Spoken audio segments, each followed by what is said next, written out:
Oh, chick, chick, chick, chick. What is up, beautiful people, and welcome back to Cinematic Black Facts with your girl Alicia G. This week we are talking about Bill Bojangles Robinson. He was an American tap dancer, actor, singer, and all-around performer, and let's not forget, the most highly paid African American entertainer for the first half of the 20th century. So let's find out just a little bit more about Mr. Bojangles, shall we? Let's go. Bill was born Luther Robinson in Richmond, Virginia on May 25, 1878. He was sadly orphaned at infancy and was brought up by his grandmother. He didn't like his name and suggested to his younger brother, William, that they exchange names, and they eventually did. He got the nickname Bojangles from his home, but to white people, for example, his nickname Bojangles meant happy-go-lucky, while black variety artist Tom Fletcher claimed it was slang for squabbler.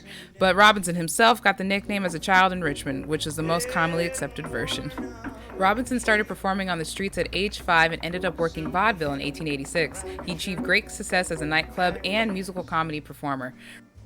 In 1928, he starred on Broadway in a hugely successful musical revue of Blackbirds of 1928, which featured his famous stair dance. The stair dance in which he would tap up and down a set of stairs in a rhythmically complex sequence of steps, a routine that he's unsuccessfully attempted to patent.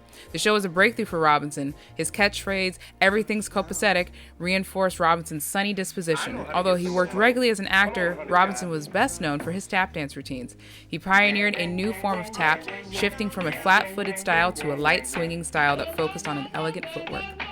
Robinson was a popular figure in both black and white entertainment worlds of his era. He is best known today for dancing with Shirley Temple in a series of films during the 1930s and for starring in the musical Stormy Weather in 1943.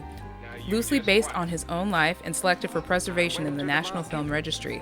He used his popularity to challenge and overcome numerous racial barriers, including becoming one of the first minstrel and vaudeville performers to appear without the use of blackface makeup, one of the earliest black performers to go solo, overcoming vaudeville's two-colored rule, a headliner in Broadway shows, the first black performer to appear in Hollywood film in an interracial dance team with Shirley Temple, and the first black performer to headline a mixed-race Broadway production.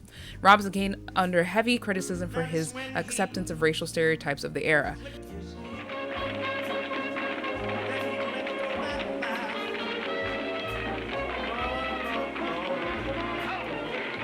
However, in Robinson's public life, he helped persuade the Dallas Police Department to hire its first black policeman. He lobbied President Franklin Delano Roosevelt during World War II for more equitable treatment of black soldiers, and he staged the first integrated public event in Miami, a fundraiser which was attended by both black and white city residents.